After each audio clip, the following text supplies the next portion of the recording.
Profesora, buenas noches.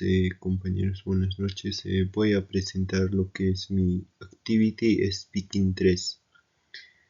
Hello, my name is Efraín Omar Flores Valverde.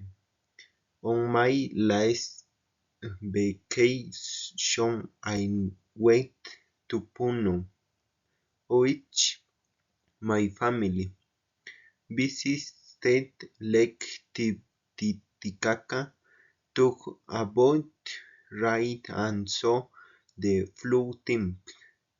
Highlights: Bishops took magnificent shirts and tried traditional food. It was a very beautiful and fun experience. For my next vacation, I am going to travel to Arequipa. I vow to visit the historic center and Colca Canyon.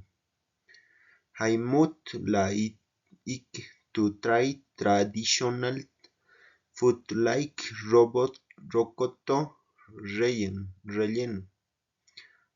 I am very excited about my next trip. Thank you.